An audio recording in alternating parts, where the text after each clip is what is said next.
नमस्कार दोस्तों, आज हम बात करेंगे इग्नू के CLIS कोर्स के पेपर नंबर BLI-012 यानी ये पेपर आपका 3 अगस्त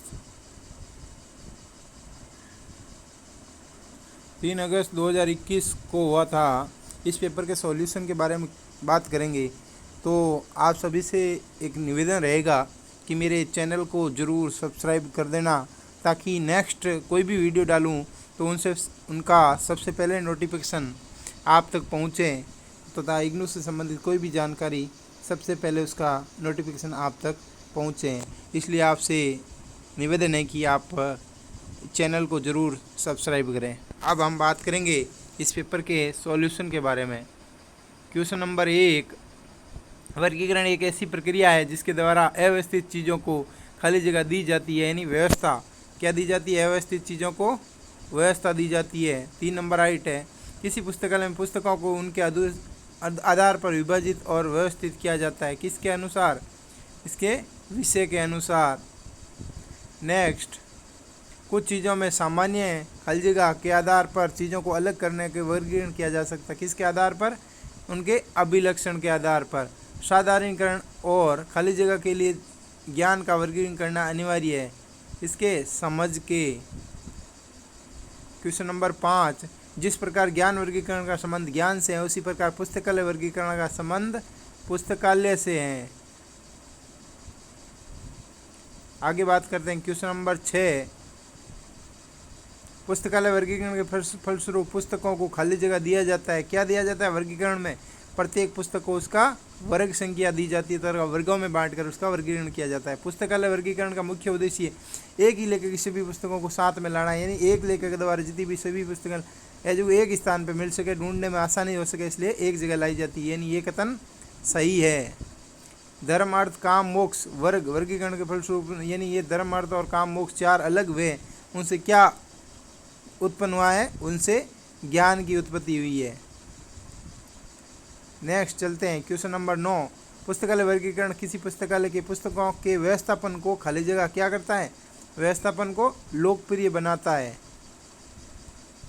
नेक्स्ट, पुस्तकालय वर्गीकरण प्रेरकों के प्रयोग के बाद उसकी वास्तविक स्थिति में लौटाने में मदद करता है, यानी पुस्तकालय वर्गीकरण करने के बाद जो भी पुस्तकें एक स्थान से दूसरे स्थान पर चली जाती है, तो उसको मेन मुख्य वास्तविक स्थिति पर लौटाने में ये मदद करता है, यानी बिल्कुल ये मदद करता है, इसलिए सही है। DDC में विषयों के बारे में बताने के लिए संकेतन का प्रयोग, किस संकेतन का प्रयोग किया जाता है DDC में दशमलव का प्रयोग किया जाता है। नेक्स्ट, DDC किसकी देन है, DDC मेलविन डीवी की है, न कि कई लोगों ने रंगनाथन किया, लेकिन रंगनाथन नहीं है, रंगनाथन इसका नहीं है। रंगनाथन पुस्तकालय विज्ञान के जनक है, लेकिन DDC है, मेलविन डीवी ने दिया था।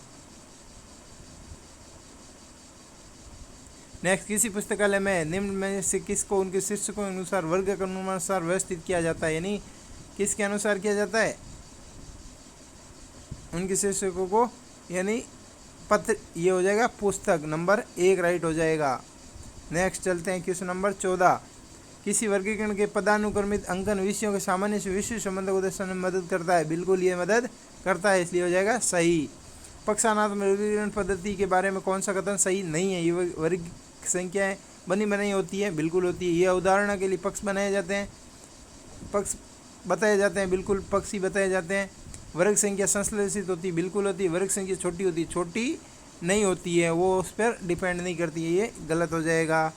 नेक्स्ट, किसी वर्गीकरण पद्धति में से कौन सा उदाहरण नहीं है, वर्गीकरण कौन सा नहीं है, वर्गीकरण इसमें 1 नंबर नहीं है, CCC, ये क्या है, ये सूचीकरण है, CCC कॉलन क्लासिफिकेशन कैटलॉग, यानी ये रंगनाथन ने दिया है CCC, ये वर्गीकरण नहीं है। बाकी LCC, BC और CC ये तीनों वर्गीकरण की पद्धतियाँ हैं, इसलिए उसमें उत्तर हो जाएगा 1 नंबर। क्वेश्चन नंबर 17, पुस्तकालय वर्गीकरण करने में पुस्तकालय में पुस्तकों को उपयोगिता बढ़ जाती है, बिल्कुल इससे उपयोगिता बढ़ जाती है, राइट हो जाएगा। DDC के पहले संस्करण कब निकला था, पहला DDC का पहले 1876 में निकला था। नेक्स्ट, खाली जगह वर्गीकरण की मुक्त पक्षात्मक पद्धति का रूप है, क्या है मुक्त पक्षात्मक, ये मुक्त पक्षात्मक CC है, कॉलन क्लासिफिकेशन, ये मुक्त पक्षात्मक है। नेक्स्ट, किसी पुस्तकालय के लिए वर्गीकरण पद्धति का चयन करते समय किसको ध्यान में रखा जाता है? वह किस देश में उत्पन्न हुआ, नहीं रखा जाता, यानी कौन सी पुस्तक का प्रकाशन किस देश में हुआ, ये वर्गीकरण के अंदर कभी ध्यान नहीं रखा जाता, इसलिए नहीं हुआ, यानी ये हो जाएगा। अंग्रेजी भाषा में शब्दकोश के संग्रह करना पुस्तकों के वर्गीकरण किया जाता है। अंग्रेजी भाषा के शब्दों को संग्रहित करना, ये किसके अंदर आता है? ये शब्दकोश के अंदर आ जाता है। नेक्स्ट, सार्वभौमिक ग्रंथ सूची बनाने के लिए खलजी का पद्धति अपनाई जाती, कौन सी थी? सार्वभौमिक बनने के लिए कौन सी अपनाई जाती है? इसके अंदर सार्वभौमिक ग्रंथ सूची बनाने के लिए इसके अंदर डीडीसी अपनाई जाती है। 2 नंबर राइट हो जाएगा। सही और गलत बताना है इसमें। वर्गीकृत डाटाबेस परिस्थितियों को व्यवस्थित करने के लिए वर्गीकरण का प्रयोग किया जा सकता है, बिल्कुल किया जा सकता है, 1 नंबर हो जाएगा राइट। नेक्स्ट, डीडीसी 19 संस्करण में संस्करण 3 का क्या है, यानी 3 में क्या है? 3 नंबर में ये इंडेक्स है, इंडेक्स, इसको हिंदी में कहते हैं सारणी। डीडीसी में संख्या में कम से कम अंक होते हैं, कितने अंक होते हैं डीडीसी के अंदर? डीडीसी में कम से कम 3 संख्या होती है, क्योंकि ये 000 में होती है, या फिर 100, 200, 300, इसी हिसाब से ये बंटी होती है, इसलिए 3 होते हैं। नेक्स्ट, पुस्तकालय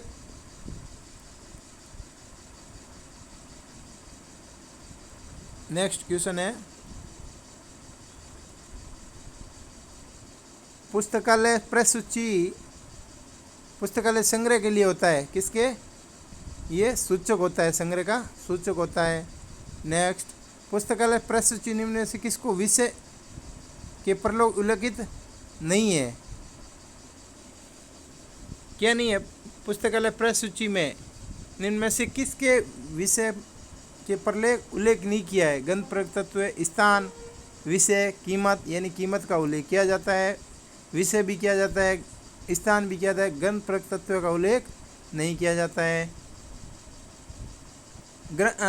ये क्या, इंचों में प्रेस सूची कार्ड का आकार क्या होता है? ये ग्रंथ सूची आकार का होता है 5x3, यानी इसमें राइट हो जाएगा 1 नंबर। नेक्स्ट, किसी प्रेस सूची कार्ड में पहला और दूसरा हाशिया क्या होता है? ये ऊर्ध्वाधर होता है। पुस्तकालय प्रेस सूची में खलजी का प्रस्तुतियों वैकल्पिक एक्सेस पॉइंट के माध्यम से दस्तावेजों को पुनर्प्राप्त करने में मदद करता है। क्या करता है? इसके अंदर अतिरिक्त प्रस्तुतियाँ हैं, ये वैकल्पिक एक्सेस ढूंढने में मदद करता है। किसी एकल व्यक्ति लेखक की पुस्तक के लिए शीर्षक क्या होता है? उसका आख्या हो जाएगा। नेक्स्ट, किसी प्रेस सूची कार्ड में पृष्ठ आदि मिलान विवरण में सूचना से उनके किसके बारे में जानकारी मिलने में मदद करता है? ये किसी विषय के बारे में जानकारी मिलता है। नेक्स्ट, किसी प्रेस सूची कार्ड में विराम आदि चिन्ह का प्रयोग उनके घटक के पता चलता है, यानी उसके पहले वाले के विराम आता है तो उनके पहले वाले घटक के बारे में पता लगता है। 2 नंबर राइट हो जाएगा। फिर है क्वेश्चन नंबर 34, ISBD में ग्रंथ प्रयोग विवरण में कुल कितने भाग होते हैं? इसके अंदर कुल 8 भाग होते हैं। खाली जगह की मदद से दूर स्थान पर बैठकर किसी पुस्तकालय संग्रह को देखा जा सकता है, किसके माध्यम से? ये वेब ओपे के माध्यम से कहीं भी बैठ करके देखा जा सकता है। निम्न में से कौन सा प्रेस सूची के आंतरिक स्वरूप का उदाहरण नहीं है?